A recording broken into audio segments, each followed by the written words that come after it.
The biggest challenge is the mindset of the human being and the customer, the clients, the brokers, the pharmacists, whoever is the end user of that workflow, that business, right? So because at the end of the day, if we technology modernize, drive the transformation without endorsement from the end user, without adoption from the end user, it will be a failure, right? So like, I just want to call, I'm pretty sure all of us have experienced this similar challenge during any kind of modernization or transformation. In terms of what framework I use, if you go to any type of consulting or Google, like there's a bunch of framework. Like I will go with my experience, and I've shared my top 3 or 4 criteria.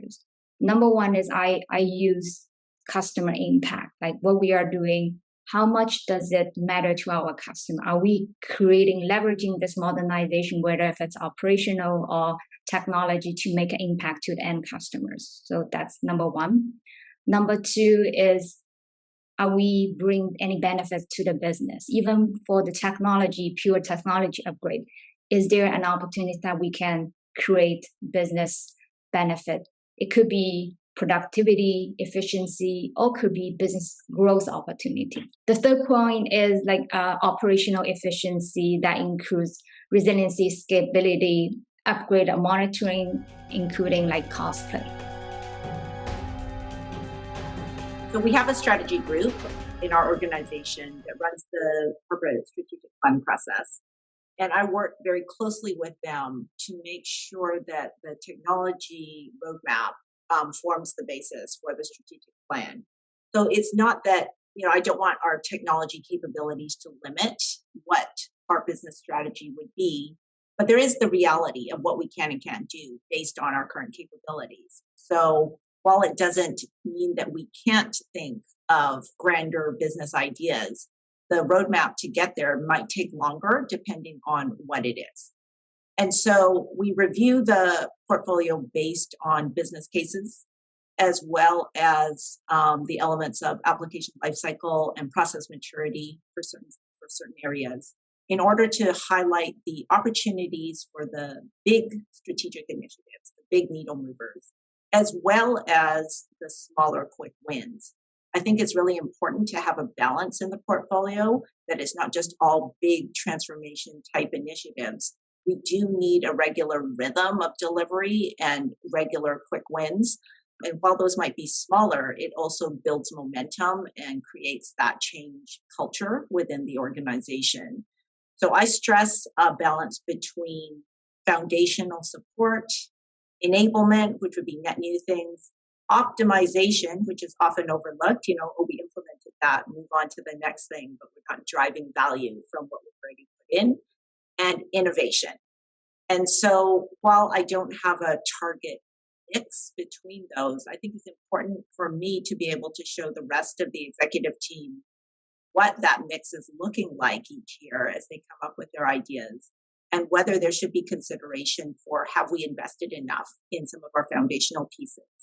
Or have we not invested enough in some of our innovation type pieces in order to be able to, again, support the corporate strategy? So if you're in a high growth period, you're going to want to push on more of the innovative enablement type things. And if you're in a steady state, where you might want to have more of a balance between those areas.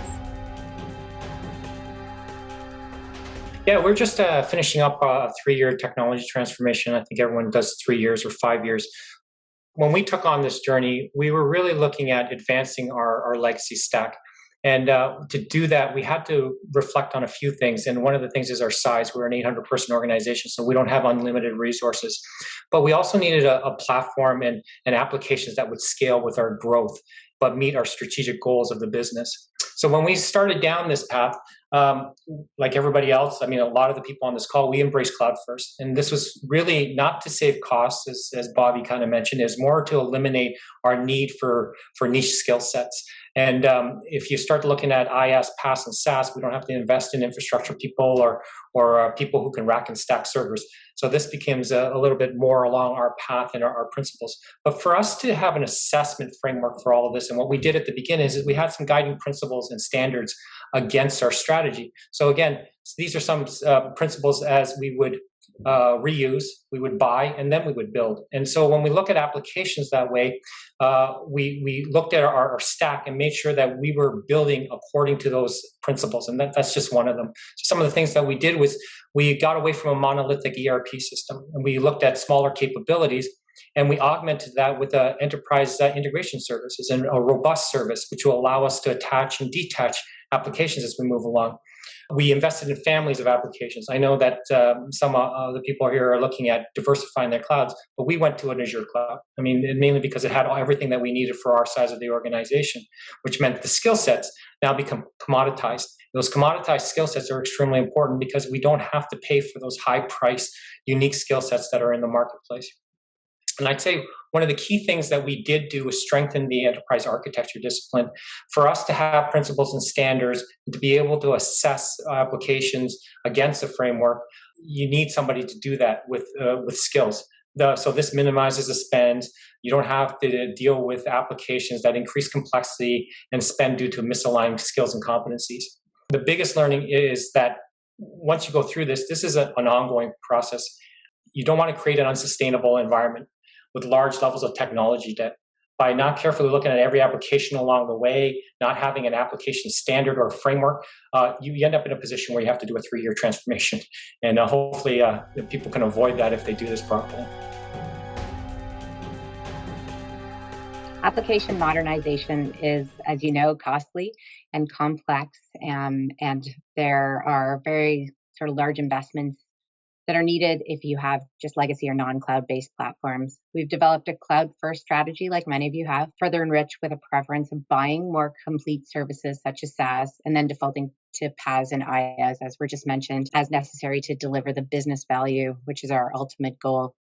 We've been conservative in our approach and have looked to align to the roadmaps of key software providers. We'll pivot to their SaaS solutions as appropriate based on many factors, including readiness and our ability to unlock business value. We've been developing internal solutions that are highly integrated through APIs, but to better prepare us for the cloud or the hybrid cloud, we've been investing to learn and enable modernization techniques such as containerization.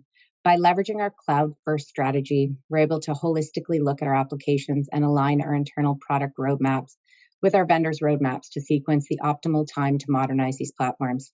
There are multiple factors that play into the sequencing, including 3 things: delivering additional value to the organization, as was mentioned, through new feature sets and capabilities, and ensuring first that those feature sets are only available on a newer platform, reducing the risk of running an older version, and ensuring that if we are due to upgrade, that the upgrade and modernization are combined, and understanding the journey of our vendors and when is the optimal time from a cost perspective to make the leap to cloud, by ensuring that the platform is mature enough and by moving there now versus later that the cost profile is significantly better.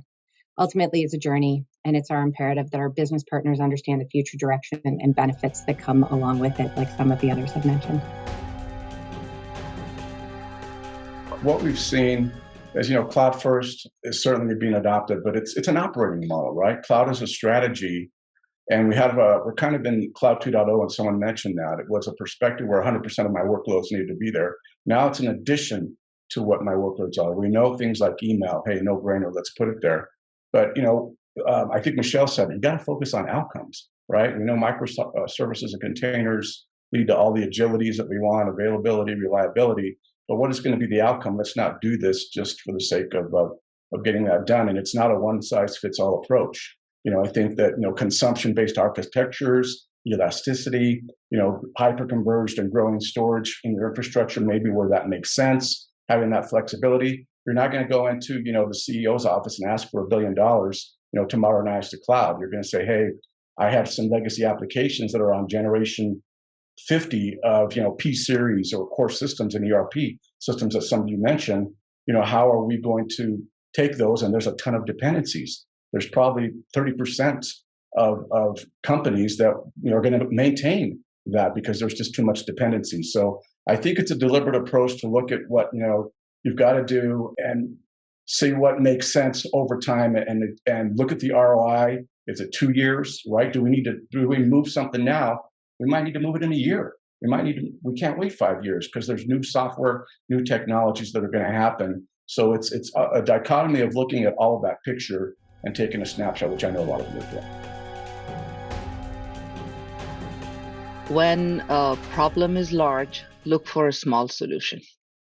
This is exactly the principle behind the microservices. A big problem think about it, when a system fails just because one integration in one of the so many integration is not working, is a very good example of this scenario and philosophy. So you start making your delivery of individual functions within the technology in a smaller and smaller services. So when one thing fails, not the entire system will fail, it's just that system.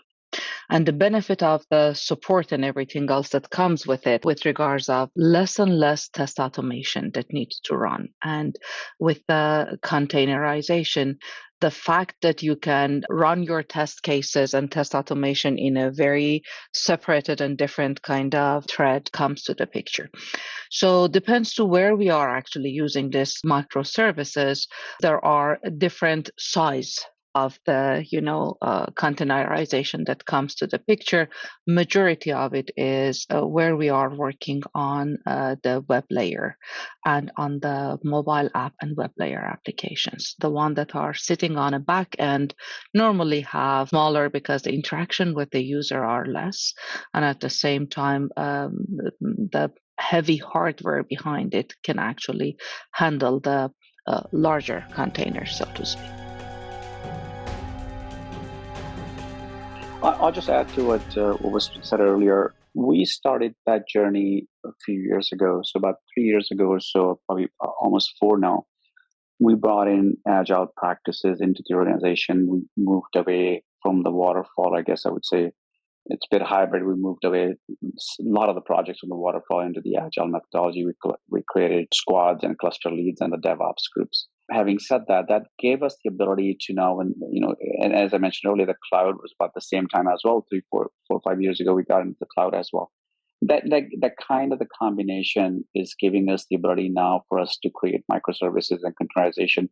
And given that we're highly regulated, we're not moving the applications into the cloud right away. What we're doing is we are rewriting the application so we can actually use the native services that comes from the cloud and move the applications into the cloud once the technology is there, but also once we have the regulatory approvals as well.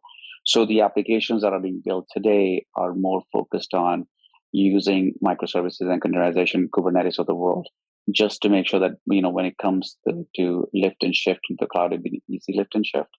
We still would have to do some refactoring, but we do think it's going to be an easier way to do this. So we do have a DevOps team in place that goes across the many different clusters. We're actually very focused on using the agile practices, and more importantly, we've done a lot of significant training and user training and so forth across the organization over the last 3 years, and that continues to happen even now today on training our developers and project managers and other folks to kind of adopt and use agile practices. And lastly, I would say with my security hat on, we have built in security into the DevOps cycle as well. So I have a very robust security process, I would say, today within the DevOps, which is about educating the developers on writing a secure code and then doing spot checks down the road. But anyway, much more detail on that one, but that's where the approach we're taking today. For us, it's about envisioning that transformation. So we really started by talking to our business and working together to define what are the most important things that you want to see being changed, transformed, or optimized. And then from that, we defined how incrementally we can get to where they want to go and make that transformation happen. So for us, as we started looking at how can we connect the data, first of all, to enable this type of exposure for the experience and features they're asking for? And secondly, how can we build the right experience on top of that information and data in a very incremental way? Because we know it's a long journey to be able to connect all of our applications to create that customer 360 view or the property 360 view that we want to create and the insights around it. But how can we go incrementally? So we did embark on building our first modernized apps on Azure Cloud. And we delivered one of our apps just in the beginning of the year. And in the process, Agile was very important to us because involving the business, having the definition of a product owner, being on the table with us, pilot groups to test it out as we were building was very key. That incremental delivery helped us to, once we got to the rollout, the feedback on the app in the first 6 months was amazing. So we learned from that experience of don't try to build everything at once. Create that, okay, you want the sales information here. This is the best way we can give you the sales information. But you got to wait for the second epic where it's going to address, I want all of the listing data in every city. So that coordination, I think, was very helpful for us to be able to create that concept of incremental build and applications that, are built on modern platforms. And we can now leverage, if we build a microservice around something, now we can reuse this. And we can create different views for different personas based on the same function that accesses that connected data that we're creating. These digital ecosystems are really starting to form in Canada. And of course, they're driven by APIs. So quoting and binding an HSB product in real time really changes the customer experience. But it also provides, from a technology perspective, a business perspective, allows us to interactively update systems and improve the time to market and reduces IT efforts across that entire ecosystem. So that is really how our business model is looking to go to. But that, of course, is enabled through microservices and containerization, and that is really the foundation. And as important as that foundation and framework is, resiliency and scalability is table stakes in this type of environment. So we're still fairly early in this journey. So I guess a little bit of advice I could give so far: start out with something or a component that you can easily separate into a microservice and go down that path. For instance, like in the insurance space, like a quoting service on a particular insurance product is a good spot to start in. Now, the other thing that's interesting too is, of course, we're doing this digital ecosystem on top of our kind of cloud first journey, heard others talk about today, and of course, our application modernization portfolio. So as we continue to modernize and evolve, I think the other aspect that will be just as important will be kind of how do we automate some of the change management to reduce approval times.